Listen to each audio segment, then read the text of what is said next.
अस्सलामु अलैकुम वरहमतुल्लाहि वबरकातुहू। Welcome to my channel start learning with Khan Junaid. आज की वीडियो में हम बात करेंगे इंडियन म्यूज़िक सिनेमा की सबसे बड़ी आवाज़ जो आज हमेशा के लिए खामोश हो गई है। जी हाँ, 28 सितंबर 1929 को पैदा होने वाली इंडियन म्यूज़िक सिनेमा की सबसे बड़ी आवाज़ भारत रत्न लता मंगेशकर। उनके फादर दीनानाथ मंगेशकर जो पेशे से एक म्यूज़िक टीचर थे, और उनको कैसे पता चला कि लता मंगेशकर भी एक बहुत ही उम्दा सिंगर हैं। एक दिन उनके जो स्टूडेंट्स थे वो रियाज़ कर रहे थे, तो लता मंगेशकर को लगा कि कुछ गलत कर रहे हैं, तो उन्होंने उनको गा के सुनाया कि ऐसे करना है। पीछे उनके फादर जो सुन रहे थे, तो उन्होंने उनकी माँ से कहा कि मैं तो बाहर के बच्चों को सिखा रहा था, मेरे तो अपने ही घर में एक बहुत ही उम्दा सिंगर है। तो इस तरह से उनकी फिर जो म्यूज़िक की जर्नी थी ये स्टार्ट हुई। मास्टर विनायक की कंपनी में वो काम कर रही थी, क्योंकि छोटी सी उम्र में जब उनके वालिद का देहांत हुआ तो फिर उनकी कंधों पर पूरे परिवार की जिम्मेदारी आ चुकी थी। और फिर जब वो मुंबई पहुंची तो बॉलीवुड से उनको ये कह के रिजेक्ट किया गया था कि आपकी आवाज़ बहुत पतली है, जिसकी हमें ज़रूरत नहीं है। लेकिन उनके जो टीचर थे और जिनको लता मंगेशकर खुद गॉड फादर मानती थी, मास्टर हैदर, उन्होंने ये वादा किया था कि मैं साबित करके दूंगा कि लता मंगेशकर जैसी आवाज़ कहीं नहीं है। बहुत ही उम्दा कलाकारों के साथ लता मंगेशकर ने काम किया है, जिनमें नौशाद है, मदन मोहन साहब है, सलील चौधरी, रोशन साहब, लक्ष्मीकांत प्यारेलाल, आर डी बर्मन, कल्याण जी आनंद जी जैसे नाम शामिल है। वो एकमात्र ऐसी सिंगर थी जिन्होंने ये कहा था कि सिंगर को उसकी सॉन्ग की रॉयल्टी भी बराबर मिलनी चाहिए। जब तक कि वो सॉन्ग बिक रहा है तब तक रॉयल्टी सिंगर को भी बराबर मिलनी चाहिए, जो कि रिजेक्ट हुआ था, लेकिन बाद में उनको ये रॉयल्टी भी मिली थी। यहाँ तक कि राज कपूर साहब ने ये कहा था कि मैं यहाँ बिजनेस करने आया हूँ, मैं ये नहीं कर सकता। लेकिन उस पर लता मंगेशकर ने उनको जवाब दिया था कि मैं भी यहाँ छुट्टियाँ मनाने नहीं आई हूँ। और लता मंगेशकर को हमेशा के लिए ये अप्रोच किया जाता था कि आप खुद एज म्यूज़िक कंपोज़र भी काम कीजिए, क्योंकि आपने बहुत उम्दा काम किया है, ताकि बाकी भी कलाकार आपसे सीख सकें। राम राम पहीना एक मराठी फिल्म आई थी, जिनमें फिर लता मंगेशकर ने नाम बदलकर म्यूज़िक कंपोज़र की हैसियत से काम किया था। आनंद घन उन्होंने अपना नाम रखा था।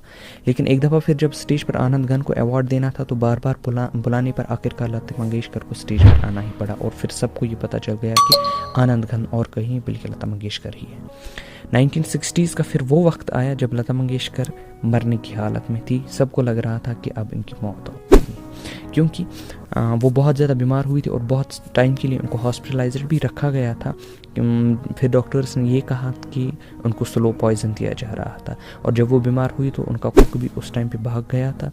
फिर ये पता चला कि वही उनको ये स्लो पॉइजन दे रहा था। जितना लता मंगेशकर ने उम्दा काम लाइफ में किया है, उतना ही उम्दा उनको फिर अवार्ड से भी नवाजा गया है। उनको पद्म भूषण मिला 1969 में, पद्म विभूषण भी मिला 1999 में, दादा Sahib Phalke 1980 and India's most prestigious award Bharat Ratna 2001।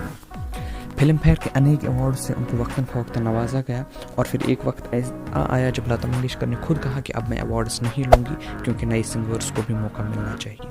Photography का लता मंगेशकर को खुद बहुत बड़ा शौक़ था, और बहुत ही उम्दा कलाकारों के साथ उन्होंने काम भी किया था, जिनमें दादा बर्मन थे, फिर उनके बेटे आर डी बर्मन, जयंती लाल, AR रहमान जैसे नाम शामिल हैं।